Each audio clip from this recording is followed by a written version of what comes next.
Хөндийн хүч. За хөндийн хүчийг хэрхэн зурах талаар бид өмнө ангиудад үзсэн байгаа. За энэ зурган дээр нэг тайлбар хий. За энэ хүн газарт байна. За тэгэхэд жинлүүр дээр хүнийг дэлхийгээс татах хүч. Энийг хөндийн хүч гэдэг. За тэг хүн дэлхийд татгсны улмаас биеийн жинтэй болно. За тэгээд цэнхэр нь хүн жинлүүрийн тавцан дарах хүч, улаанаар жинлүүрийн тавцан хүнийг эцэстээш нь өргөх хүч. Энэ хоёр хүч хоорондоо хэмжээнд тэнцүү чиглэл нь эсрэг байна. Жишээлх юм бол энэ хүн за 50 кг масс, 60 кг масстай хүнгийг тэгвэл ихц доошо 600 м хүчээр дарж өгнө. Тэгэхээр нь жинлүүрийн тавцан нүунийг эцэстээш нь 600 м хүчээр өргөнө. За тэгэхээр бид нар координатын автохад энэ ихц доош Y тэнхлийн доош угач учраас сөрөг 600 н. Энэ нь X тэнхлээс дээш байгаа учраас Y 600 н. Тэгээд эсрэг тоонуудын нийлбэр тэгтээ тэнцүү байдгаар энэ хоёр хүч нь хэмжээнд тэнцүү эсрэг чиглэлтэй учраас нийлбэр нь тэг болно. Инхээр энэ хүн 50 байна гэж ойлгоно. За дараагийн зурган дээр энэ зураг байна. За тэгээд дэлхийн бөмбөрчг дээр энэ хүмүүс байна. Тэгэхээр энэ бол физик мэдлэг ихч гэдэг болчих болов. За олон жилийн өмнө багш нэг том хүмүүс дунд бас нэг ийм зүйл хийсэн. Дэлхийн бөмбөрчг зураа за та нар энд 5 тавьд байгаа хүмүүсийг зураг гэсэн чинь энэ хүний толгойг дээш нь харуулад эдгэрийг ингэ дээш нь харуулж ингэж наана ингэ зурж ирсэн. Тэгэхээр тэр хүмүүсийг шоолж хөрөхдөө биш эндээс болоод тэрнээс багш нь улбаалаад хүүхдүүдэд энэ дэлхийн бөмбөрчгтэр байгаа энэ хүүхдүүдийг зурулах тийм их чухал юм байна. Хүүхэд дунд сургууль байх мэдлэг их чухал юм байна. Том болоод амьдралыг төсөөлөх чадварт бас их нөлөөлдөг юм байна да гэж ингэж ойлгож авсан. За тэгэхээр энэ байгаа хүнд хөндийн хүч нь энэ чиглэлд үйлчлэнэ. За тэгээд энэ бөмбөрчгийн энэ хэсэгт байгаа хүнд бол хөндийн хүч нь. За ингэж энэ арай даличлаа. Ингэж үйлчлэн за энэ бүдүүн нарийн та нар тохируулаад ижил хэмжээр зураарай. За. Тэгэхээр эндээс их тэр ойлголтын асар том зөрүү ялгаа гарч ирж байгаа хүүхдүүд маань сайн ойлгоорой. За одоо багш нь хаана байгаа хүнд зурах гэж байгааг та бүхэн таамаглаж байгаа хаа. Ингээ хэмшлэн бүх хүнээс ингээ дотгошоо гарч зурна. За дараагийн зурган дээр бидэнд энэ бид үйлчилж байгаа хөндийн хүч. За тэгээд дахиад ачаанд үйлчилж байгаа хөндийн хүч. За энэ мэдээж энэ биеийн яг энэ төвөөс нь ихт доош чиглэсэн хүчээр үйлчлэнэ. Яг энэ төвөөс нь зурна. Энэ зурган дээр бас ингэ голж өгөхгүй нэ хөлтөд. За тэгэхээр нь одоо яг энэ биетэй тэнцүү хэмжээгээр утас нь энэ биеийг ихцдээш нь татдаг байна. Эдгээр яг хэмжээг тэнцүү. За тэгээ энд нь та нар нөгөө хөндийн хүч татах хүч гэдэг ингээд биччихээрээ зөвхөн эхнийхээ багш нь биччихээ тэгэхгүй л нөгөө бичлэгэнд маань ингээд асар их цаг ороод идэг. За энэ том П үсэг. За тэгээ дутуу юм бичих багш нь дургу. Эхнээс нь л чамайг зөвл бичүүлээ сурахчвал дараа нь бас асуудалгүй байдаг. Энэ хүч гэдэг маань нөгөө вектор хэмжигдэхүүн байдгийн. Тэгээ та бүхэн энэ вектор гэдгийг анги ах туусан бас үзнэ. Тэгэхээр энэ бол ингээд хөндийн хүч.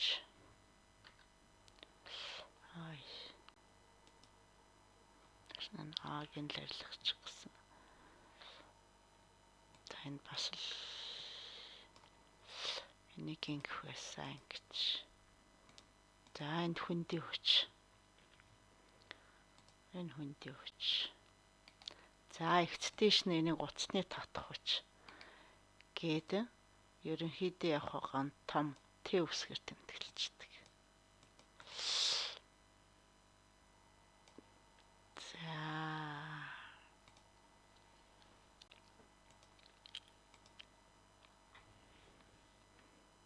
Эсвэл том Т үсэг. За утасны татгууч.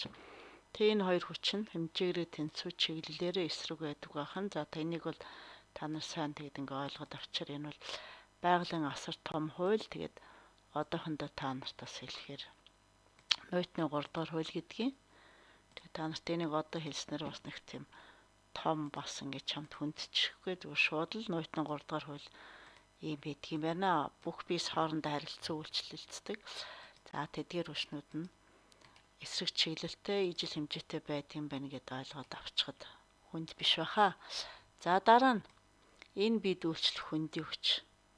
За тэгэд энэ дээр энийг яагаад багш нь заавал зурж үзүүлсэн гэхээр хүндийн хүч гэдэг бол гадаргуугийн хэлбэрээс хамаардгүй үргэлж эгц доош чиглэж үүсдэг.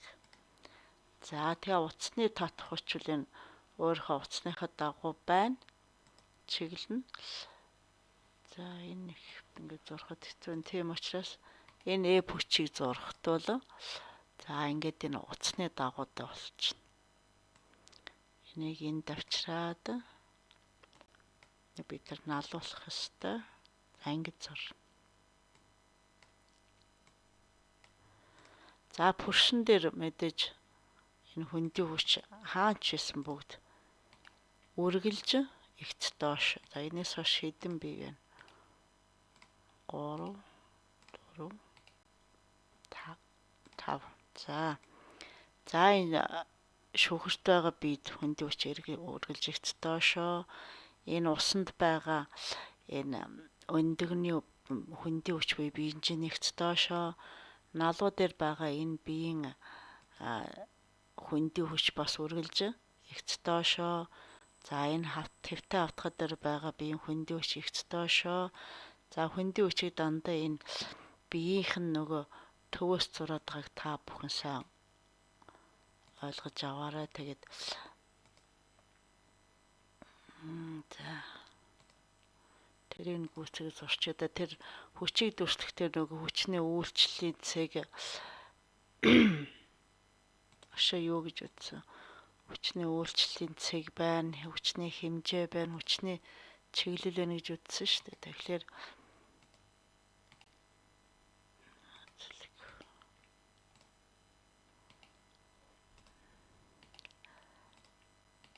за энэ олгоны багш нь юу гэж хэлээд байгаа юм гэхээр энэ за энэний хүндийн хүч үйлчлэх цэг энэ болохоор энэ өндөгний хүндийн хүч үйлчлэх цэг налуу дээр байгаа хүндийн хүч үйлчлэх цэг энэ хүндийн хүч үйлчлэх цэг энэ хүндийн хүч үйлчлэх цэг за тэн дээр дутцсан нөө.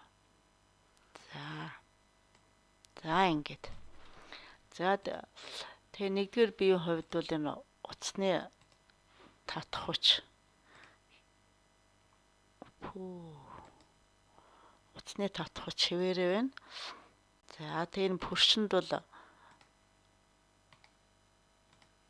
утасны татах хүчийг та нар өөрснөө биччихээрэй. Пүршний энд бол ямар хүч бичих вүлээ хөөхдөө.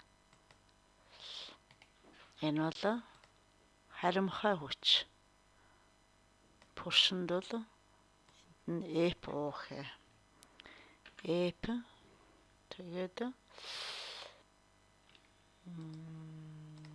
уян харимхай хүч. F уян уян харимхай хүч.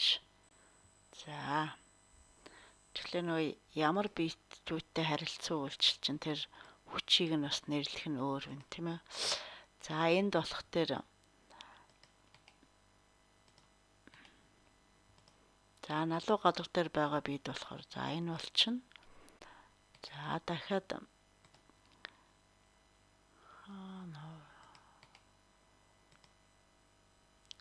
3 бит татдаг байна. За 1 2 3. За энэ шүгэртэй байгаа бид нэгцтэй энэ хүч үйлчлэн усанд байгаа бид ингэж үйлчлэн налуу дээр байгаа бид одоо энийг реакцийн хүч гэж нэрлэнэ. Тэр нь тухайн гадаргуудаа нормал хүч гэдэг. За энэ бол бид 8 дугаар ингэ даралт үүсгэхэд хэрэг болох хүч байгаа. За энд уян харимхай хүч гэсэн. Одоо тэгш гадарга дээр байх юм бол энэ хүчийг юу гэж нэрлэх юм бэ гэдгийг бичиж. За энэ болох дээр энийг реакцийн хүч гэдэг. За реакц гэдэг маань альва зүйл тариу үйлдэл үзүүлж байгааг хэлнэ. За тэгэхээр энэ хөдөлгөөнгүй байгаа биеүдтэй үйлчлэх тулгуураас нь үйлчлэх хүчийг реакцийн хүч гэж нэрлэдэг байна. Энэ усан дотор байгаа бид төрийн туршилт хийгээд таад маш их сайн ойлгосон. Та бүхэн багшаа бичгээс үн мэдчихэж байгаа бах. Энэ бол Архимедийн хүч байгаа. За энэ шүхрээр яваа биеийн хувьд бол энэ дууг нь агаараас бас энэ бид Архимедийн хүч үйлчлэнэ. Гэхдээ энийг нь одоо нөгөө агаарын эсэргүүцлийн хүч гэж нэрлэнэ. За ингэж энэ хүчнүүдийг зурх нэ хүүхдүүдэд дэвтэртээ зураарай, тайлбарлаж бичээрэй.